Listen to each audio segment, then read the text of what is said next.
오늘은 기생 라합이라는 제목의 말씀을 증거할 때 이 아침에 또 많은 은혜를 받으시기 바랍니다. 이스라엘이 가나안 본토를 향한 진격을 앞두고 최종 점검에 돌입을 하게 되었습니다. 먼저 이 지도자, 이스라엘의 지도자 여호수아는 하나님의 말씀부터 들었습니다. 하나님께서 내가 너와 언제나 함께 하실 것이므로 강하고 담대하거라 라는 말씀을 듣고 명확한 확신이 들었습니다. 저 가나안이 아무리 강력하다 할지라도 전능하신 하나님께서 우리와 함께 하시니 반드시 저들을 물리쳐 주실 것이라는 확신이었습니다. 그러는 가운데 여호수아는 또 자기가 할 일을 했습니다. 진중의 양식을 충분히 준비할 것을 명하고 또 르우벤 지파와 갓 지파 또 므낫세 반 지파에게 특별히 이 전쟁에 충성을 다할 것을 명했습니다. 일전에 그 세 지파가 그 요단 동편 땅을 점령을 하고 그다음에 그 땅의 비옥함을 보고 자기들은 여기에 눌러 앉겠다. 이제 우리는 이 땅을 차지하겠다. 그랬던 적이 있었지 않았습니까? 그때 모세가 이 지파의 수령들에게 야단을 치면서 크게 혼쭐을 내면서 가나안 전쟁에 끝까지 충성 다하지 않은 너희들이 앞으로 국물도 없을 줄 알아라. 뭐 그랬던 적이 있었습니다. 그러니까 여호수아는 그때의 일을 상기하면서 자칫 딴 마음 품고 분열을 조장할 수도 있는 이 세 지파에 대해서 다시금 이 전쟁에 충성을 충성을 맹세할 것을 이제 서약을 받게 되는 것입니다. 그러니까 후방 지원을 철저히 하고 또 혹시라도 약이 될 수 있는 위험 요소들까지 철저히 방비를 한 것입니다. 그리고는 이 가나안의 제1관문이라고 할 수 있는 이제 이스라엘 군대가 이 요단강을 건너면 바로 진격해 들어갈 여리고성에 두 사람의 정탐꾼을 스파이를 보냈습니다. 자, 여호수아의 이 태도가 중요합니다. 우리는 항상 우리 안에 역사하시는 살아계시는 전능하신 하나님을 절대적으로 믿고 신뢰해야 됩니다. 우리의 모든 것은 하나님께서 계획하시고 섭리하신 가운데 이루시는 줄 여러분 믿으시기 바랍니다. 그러니까 어떠한 어려움이 있다 할지라도 우리 안에 전능하신 하나님께서 함께 하시기 때문에 그 함께 하시는 하나님께서 우리와 함께 계시면은 반드시 된다라고 하는 그 믿음으로 나가야 됩니다. 그러나 또 믿었다고 가만히 있으면 안 된다는 것입니다. 우리는 믿은 다음에 하나님 앞에 구한 다음에 그 다음에는 우리가 해야 될 일을 마땅히 해야 되는 것입니다. 하나님을 믿었으면 그 믿은 대로 하나님께서 역사하실 일에 필요한 모든 일들을 그걸 우리가 감당해야 된다는 것입니다. 왜냐하면 하나님은 대부분 우리를 통해 일을 이루시기 때문에 그래요. 그러니까 하나님이 다른 사람들을 통해서 혹은 천사들을 통해서 일을 하시는 것이 아니라 우리를 통해 일을 하시기 때문에 우리는 마땅히 그 일들을 감당해야 되는 것입니다.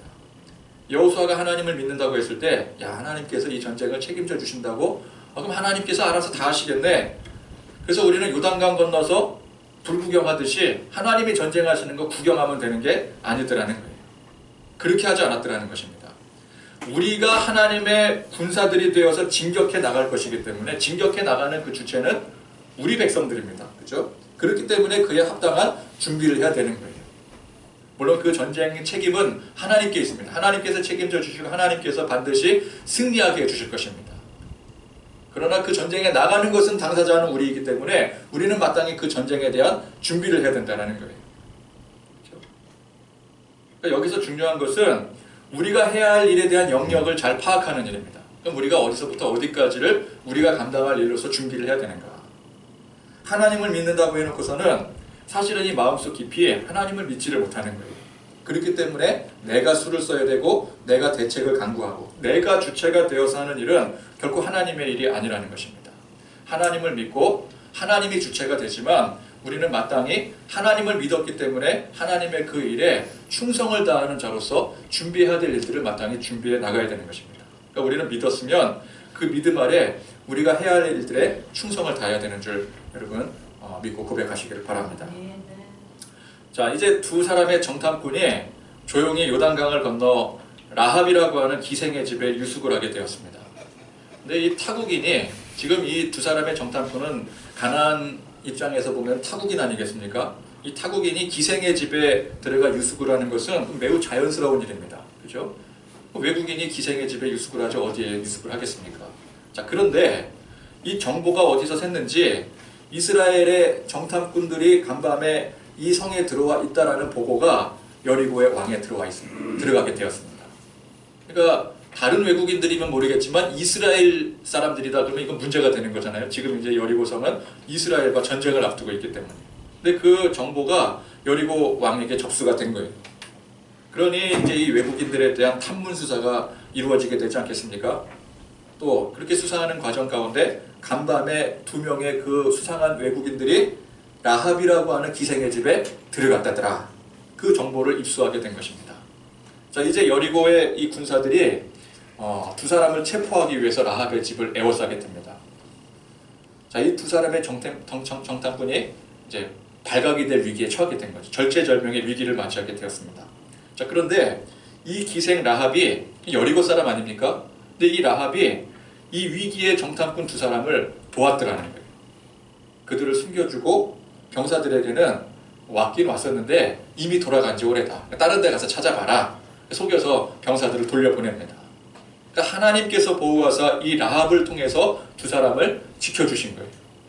자, 그러면 자, 이 라합은 여리고 사람인데 여리고 사람들의 적이라고 할 수 있는 이스라엘 정탐꾼들을 왜 도왔을까요? 왜 도왔을까요? 자, 이 정탐꾼들이 라합의 말을 들어보니까 이미 여리고성의 민심이 흉흉해져 있더라는 것입니다. 여리고성은 가나안의 관문이라 요단강 건너의 소식이 제일 먼저 들어왔던 지역이었습니다. 저 광야에서부터 온 이스라엘이란 민족이 지금 요단 동편에 아모리 족속들도 굉장히 강한 족속들입니다. 근데 아모리 족속들을 전멸시켰지 않았습니까? 그죠? 싸우는 족족 이겼었어요. 아모리 족속들을 전멸시킨 일을 듣고 그 사실을 들었던 이 여리고 백성들이 대혼란에 빠져 있었던 것이었습니다. 그래서 이제 우리가 뭐 맞서 싸워야 된다, 충분히 이길 수 있다, 뭐 그런 의견도 있었을 것이고, 아니다, 아모리 족속들을 전멸시켰을 정도면 우리로서는 상대가 되지 않을 것이다, 벌벌 떨기도 하고. 그러니까 병자호란 때 남한산성이 포위되었을 때 뭐 지켜야 된다, 아니면 항복해야 된다, 국론이 분열되었던 것처럼 여기도 이제 그런 어수선한 그런 상황이었더라는 것입니다. 라합도 그 가운데 분석을 했습니다. 저 광야에서 온 이스라엘이 밑도 끝도 없이 나타난 민족이 아니었습니다. 오래전에 40년 전에 애굽에서 노예살이 꽤 하다가 거기서 극적인 해방에 성공한 민족이 바로 이스라엘 민족이었습니다. 그러니까 그 강력한 애굽에서, 그 당시 가장 강대국이 애굽, 이집트였지 않습니까? 근데 그 이집트에서 해방을 할 정도면은 전 저력이 대단한 민족이라는 거예요. 그러니까 여리고 사람들이 한낱 기생은 아주 천한 직업이잖아요. 한낱 기생도 그렇게 분석을 할 만큼 국제정세에 해박했더라는 것입니다. 근데 여리고성은 지정학적 위치상 그럴 수밖에 없었습니다. 가나안의 관문이요, 바깥 세상과의 연결 통로였습니다. 그 당시로 치면은 국제도시였습니다. 우리도 이 한반도라고 하는 지정학적 위치상 옛날부터 국제정세에 해박하지 않으면 살아남을 수가 없었습니다. 그렇죠? 근데 이 조선시대의 공자왈, 맹자왈, 그렇게 국제정세와 담 쌓고 살다가 외란 겪고 호란 겪고 또 그러고도 정신 못 차리고 일제강점기까지 겪었지 않았습니까? 제가 지금 이렇게 말씀을 드리는 게 공자왈, 맹자왈 이게 이 자체가 문제라는 게 아니에요.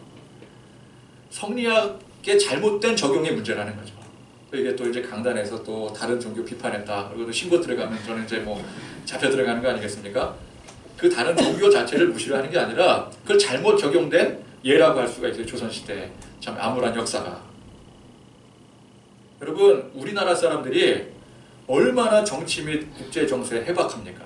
그죠? 택시를 타면은 기사님들이 정치, 뭐 사회, 국제정세에 대해서 아주 그냥 술술 묻지도 않는데 그냥 혼자 막 얘기를 합니다. 그죠? 아주 해박한 지식을 쏟아내요. 야, 저분 혹시 교수님 아니야? 교수님이 지금 투잡 뛰는 거 아니야? 싶을 정도로 정치, 사회학과 교수 방불케 할 정도로 막 지식을 막 쏟아냅니다. 대단한 민족이에요. 대단한 민족. 여러분, 미국 가보십시오. 의외로 미국 사람들이 정치나 국제정세에 대해서 굉장히 무식합니다. 깜깜무식이에요. 어떤 그 미국의 프로에서, 우리나라 프로가 아닙니다. 미국의 어떤 TV 프로에서 이 자국민들에 대한 심각한 실태에 대해서 면밀히 조사를 했습니다. 이게 심각한 실태다. 그 조사를 했어요. 그래서 어떤 대도시에 무작위로. 근데 각 대도시들마다 젊은 사람들이면 그래도 지식인층들 아니겠습니까? 젊은 사람들을 대상으로 인터뷰를 하는데 세상에 자기 나라의 수도조차 모르는 사람들이 태반이더라는 거예요. 우리나라의 수도를 몰라요. 여러분, 우리나라의 수도를 모른다는 게 말이 됩니까? 여러분, 우리나라의 수도가 어딘지 혹시 아십니까? 포천인가? 얼마 전에 포천이 수도로 승격이 됐던가? 그러는 분들 없잖아요. 그죠? 근데 미국에 가보면은 젊은 사람들이, 대학생이 자기네 나라 수도를 모른대요. 그게 이제 뭐 우리나라 보도에서, 언론에서 보도된 거라면은, 에이, 전 말도 안 되는 소리를 하고 있어. 그렇게 받아들일 수 있겠지만, 미국의 언론에서 보도를 한 내용이에요. 자국 언론에서. 사태의 심각성을 이제 보도하기 위해서. 우리나라 사람들도 어린아이들, 삼척동자도 알만한 미국 내 도시들 있지 않습니까? 보스턴이라든지, 뭐 샌프란시스코라든지, 뭐 뉴욕, 뭐 많은 도시들이 있잖아요. 우리나라 사람들도 다 알잖아요. 그런 도시들 정도는. 근데 그 미국 사람들한테 미국 내 그 도시들, 유명한 도시들 이름을 대니까 뭐라고 답하는 줄 아십니까? 그게 어느 나라의 이름이네요. 그게 어느 나라의 이름이네. 그러니까 자기 나라 도시도 몰라요. 그게 어느 나라냐고. 아니, 어느 나라 도시냐, 그것도 아니고 어느 나라네요. 그러니까 나라가 뭔지도 모르는 거예요. 그러니 그들은 그 세계 곳곳의 분쟁에 미국이 개입되어 있는 그런 문제에 대해서 관심이 하나도 없는 거예요. 그러니까 하나도 모르는 겁니다. 그래서 미국이 대놓고 깡패짓 하고 돌아다녀도, 방방곡곡 돌아다녀도 국민들은 그냥 알아서 그냥 잘하고 있는 줄 알고 아무 생각 없이 지지해 주는 거예요. 나 그런 거 귀찮고 우리는 그저 그냥 뒤룩뒤룩 살만 찌게 해주면 오케이다, 만사 오케이다. 그래서 이 미국 사람들이, 제가 뭐 단정지어 말하는 건 아니지만 미국 나가보면은 굉장히 많은 사람들이 다 슈퍼 사이즈잖아요. 그냥 먹는 것만 그냥. 근데 실제로 그렇대요. 실제로.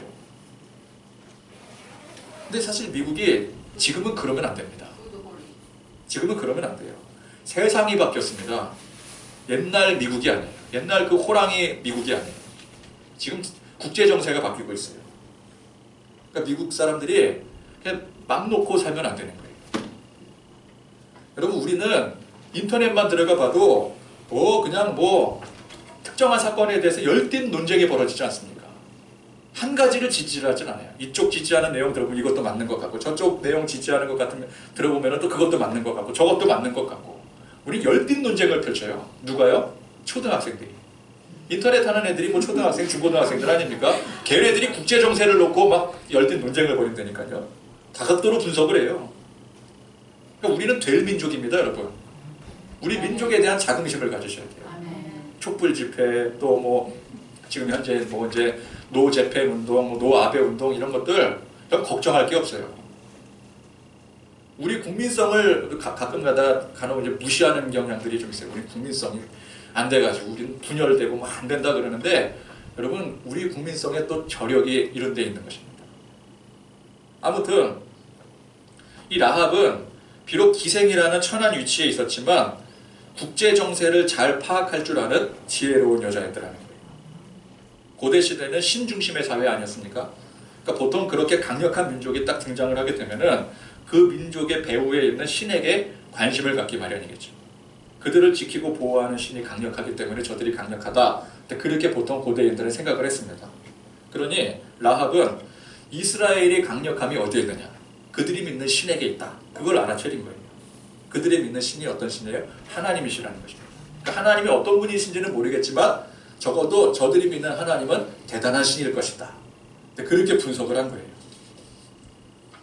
그 강력한 하나님이라는 신의 보호를 받는 이스라엘이 대제국 애굽에서 해방되는 데 성공하고, 또 그 험한 광야에서 무려 40년간을 살아남았고, 또 그 막강한 아모리 족속들을 섬멸할 정도니 그 정도의 능력이 있는 신이고 그 정도의 능력이 있는 능력받은 백성들이라고 한다면 우리 여리고성이 점령되는 것은 시간 문제다.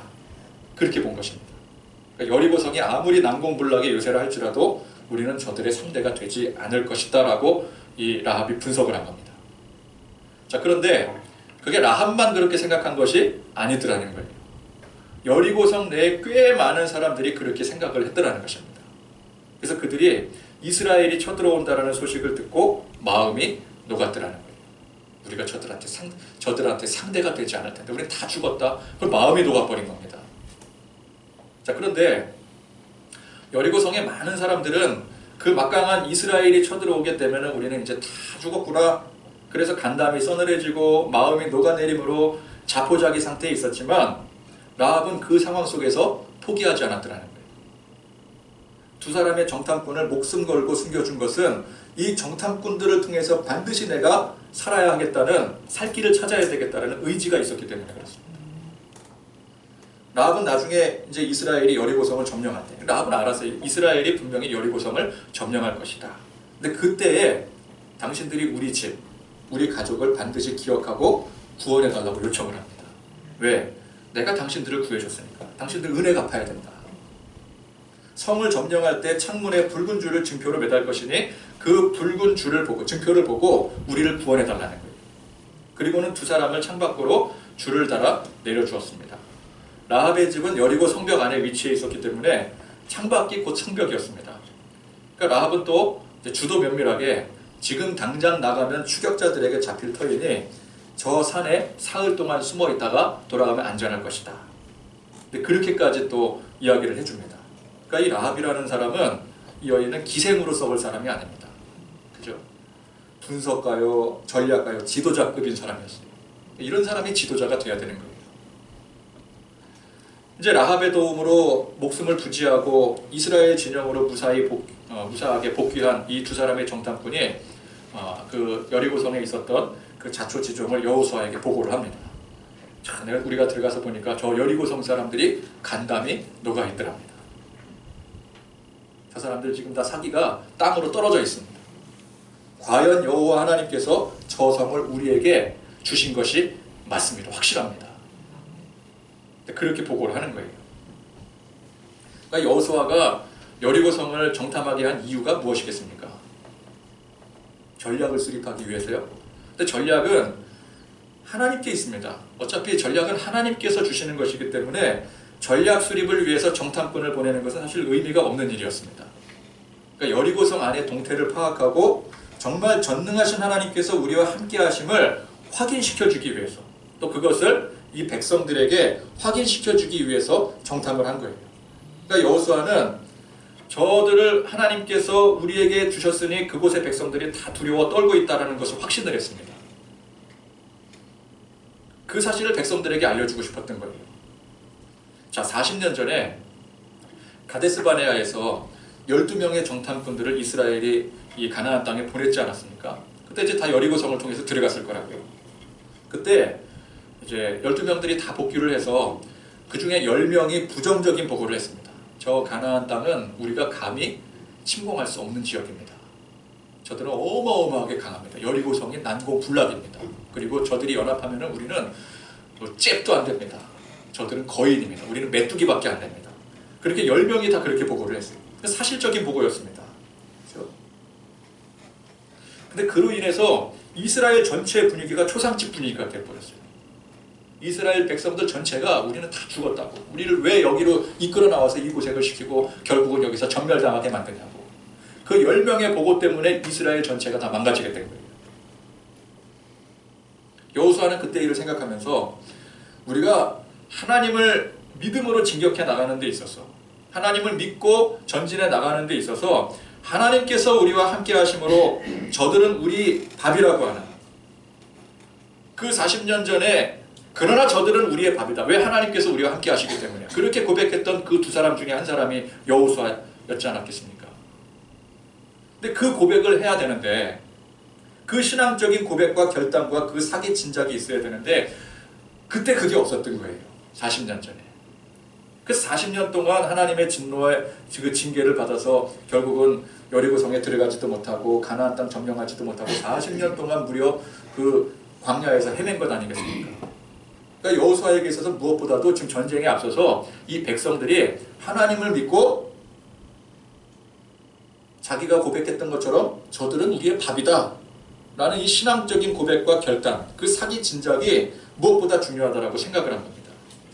과연 그 의도대로 두 사람의 정탐꾼들이 이제 보고를 하는 데 있어서 백성들 앞에 저들이 지금 우리를 두려워하고 있다. 저들이 아무리 강력하다 할지라도 저들은 지금 아무것도 아니다. 저들은 마음이 녹아져 있다. 저들이 바로 우리의 밥이다. 40년 전에 여호수아와 갈렙이 했던 것처럼 그대로 보고를 하는 거예요. 그래서 여리고성 진격을 앞두고 모든 백성들이 이제 사기가 충천해지는 겁니다. 신앙으로 무장을 하는 거예요. 이것은 분명히 40년 전과는 흔적이 다른 모습입니다. 완전히 다른 모습으로 이제 요단강을 건너게 된 거예요. 이 준비가 굉장히 중요한 거죠. 자, 이제 이스라엘은 요단을 건너 여리고성으로 진격하기까지 최종 단계까지 다 마쳤습니다. 영어로 엔드게임입니다. 엔드게임. 이 엔드게임이라는 단어를 어떤 영화 번역가가 최종 단계로 번역을 했어야 되는데 그거를 완전히 끝나버렸다. 그냥 게임 오버다. 이렇게 번역을 해버린 거예요. 그러는 바람에 영화의 흐름 자체가 이상하게 꼬이게 전체적으로 해석이 잘못되어 버려가지고 나중에 이제 번역가가 문매를 맞게 되고 결국은 잘린 일이 있었습니다.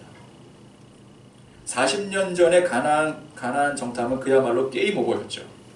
완전히 끝난 상황이 돼버렸어요. 그러나 지금의 정탐은 엔드게임입니다. 엔드게임. 뭐라고요? 최종 단계. 이제 일의 최종 단계까지 이르게 되어서 이제 진격을 앞두게 된 거예요. 어떤 영화인 줄 아십니까? 우린 잘 몰라요. 그죠? 모르는 대로 넘어가면 되고요. 여리고성 진격을 앞두고 이 정탐꾼을 보낸 사건이 오늘 지금 이 여호수아서 2장 이 한 장에 거쳐서 기록이 되어 있습니다. 이 기록에는 두 가지 의미가 있습니다. 첫 번째는 40년 전에 정탐과 대비를 해서 그때는 게임 오버였고 지금은 엔드 게임이다. 믿음의 태도가 상황을 바꿔버렸더라는 거예요. 그때나 지금이나 여리고성은 똑같습니다. 난공불락의 요새입니다. 여러분 여리고성이 우습게 볼 성이 결코 아니에요. 가나안 거민들은 크고 강성했습니다. 그들은 전투민족이었습니다. 그러나 정탐꾼들과 이 백성들의 믿음의 태도가 달라졌더라는 거예요. 믿음의 태도가 달라지니 상황을 바꿔버리더라는 것입니다. 이것이 오늘 말씀에서 강조하는 첫 번째요.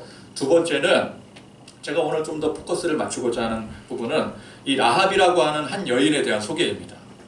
이 라합이라는 한 여인을 소개하기 위해서 이 2장 전체를 할애를 한 거예요. 사실은 성경이. 자, 라합이 어떤 사람인가? 제가 찾아보니까 아모리족 속의 미천한 기생입니다. 원래는 하나님께서 이 가나안 땅을 정복할 때 가나안의 모든 족속들을 진멸하라고 하셨습니다. 그죠? 그러면은 그 하나님의 계획에 의해서 이스라엘이 여리고성을 점령할 때도 이제 여리고성에 있는 모든 백성들을 하나님께서 다 가차없이 죽이라고 명하지 않습니까? 그러니까 죽을 운명이었더라는 거예요. 그런데 이 미천한 라합이 자기 스스로 운명을 바꿔버렸습니다. 여리고성의 수많은 사람들이 이스라엘과 그들의 하나님에 벌벌 떨며 마음이 녹고 정신이 아찔해질 정도 패닉 상태에 이르게 되었지만 누구 하나 그 하나님을 붙잡고자 하는 사람이 없었어요. 물론 우연찮게 라합의 집에 정탐꾼들이 드는 바람에 라합이 이 천울신조와도 같은 기회를 잘 잡았다 그렇게 볼 수도 있을 것입니다.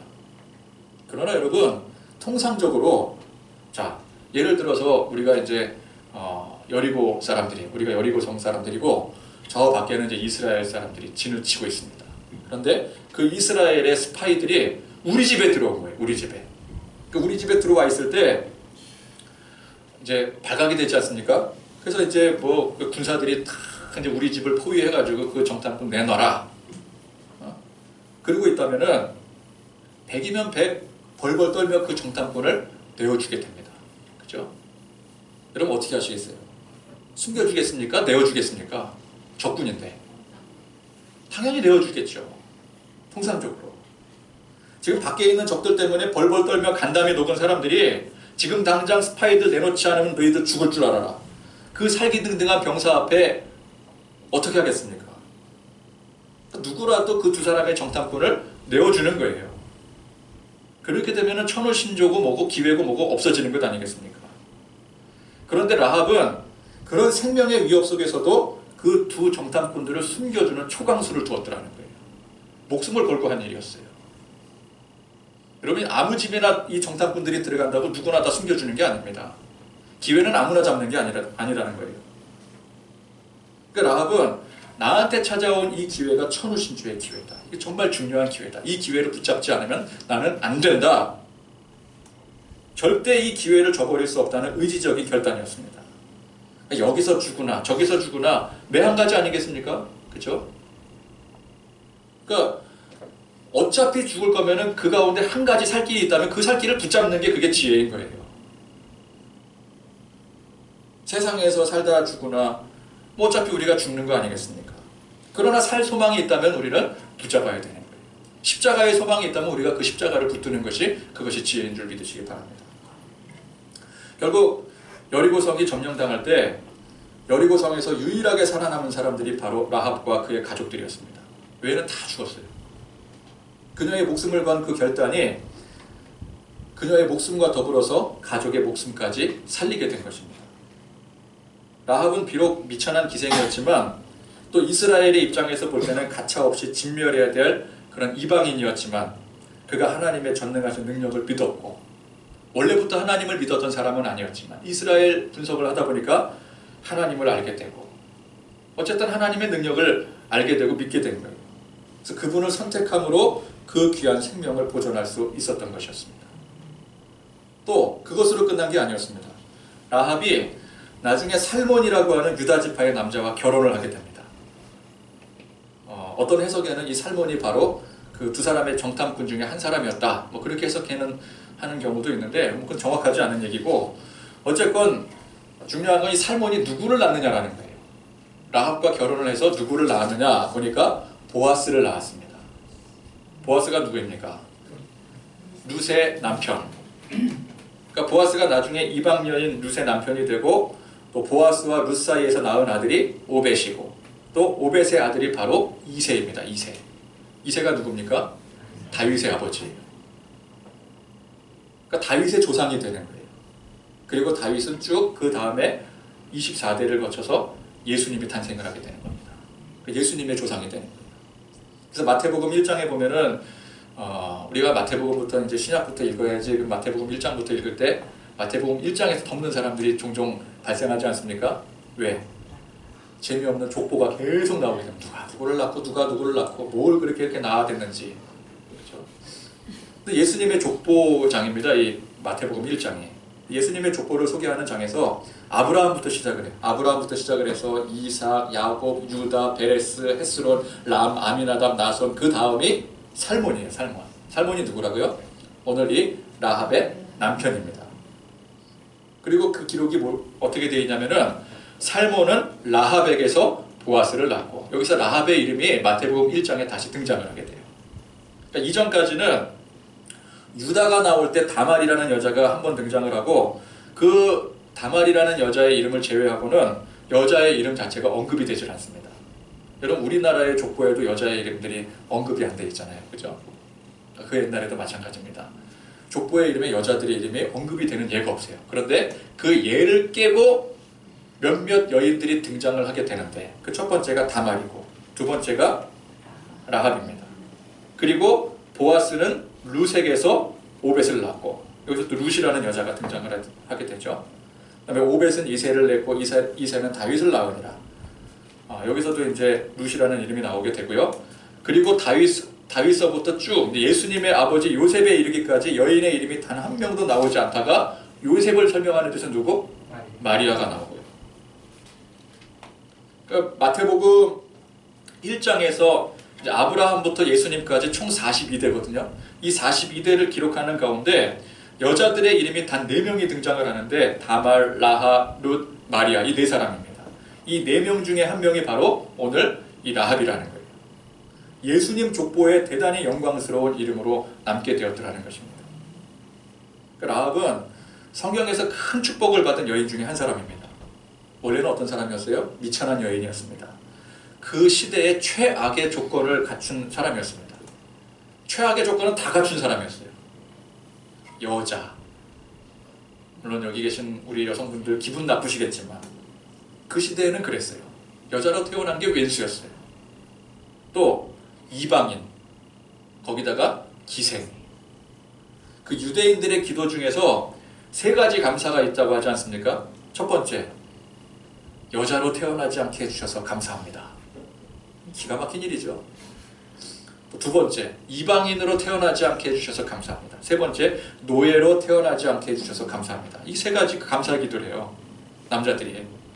노예나 기생이나 뭐 비슷한 취급받은 걸 생각하면은 라합은 유대인들이 경멸한 세 가지 조건을 다 갖춘 사람입니다.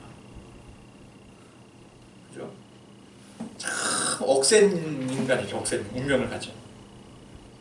그러나 그런 라합을 하나님께서 그를 불쌍히 여겨주시고 기회를 주시고 선택하셨더라는 거예요. 그 기회를 지혜롭게 붙든 라합은 생명을 보존한 것과 더불어서 여자로서 예수님의 족보에 이름을 남기는 큰 축복까지 얻게 되었다는 것입니다. 근데 우리가 다 사실 이 라합과 같은 사람들입니다. 우리도 유대인들 측면에서 보면 이방인들입니다. 그리고 전체적인 측면에서 보자면 우리 다 죄인들이에요. 죄로 인해서 다 죽어야 될 사람들이었습니다. 그런데 전능하신 하나님께서 라합에게 기회를 주셨듯이 오늘 우리에게 기회를 주신 줄 믿으시기 바랍니다. 아멘. 기회도 받지 못한 사람들은 그럼 어떻게 하느냐? 그 사실을 인지하기 이전에 나에게 이런 기회를 주셨다라는 그 은혜에 감사해야 되는 거예요. 하나님이 나에게 기회를 주셨구나. 그리고 그 기회를 붙잡은 우리는 라합처럼 지혜로운 사람들인 것입니다. 그래서 우리는 라합처럼 하나님의 큰 축복을 받은 사람이라는 거예요.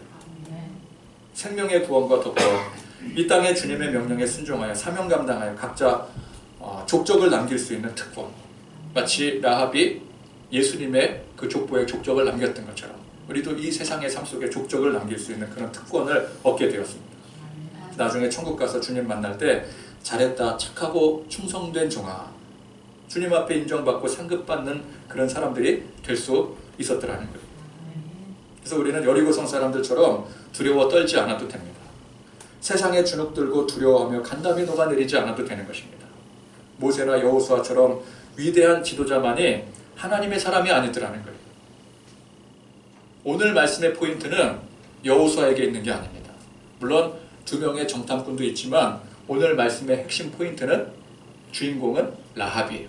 라합이라고 하는 한 여인, 기생이었던 여인, 이방인이었던 여인. 그러나 그 기생 라합이라 할지라도 하나님께서 그에게 기회를 주시고 택하시고 또 하나님의 그 은혜를 붙들었을 때 상황을 바꿀 수 있는 그런 놀라운 믿음의 삶을 여러분들 사실 수 있기를 간절히 소망합니다. 아멘. 찬양하시겠습니다. 약할 때 강함 되시는 찬양합니다.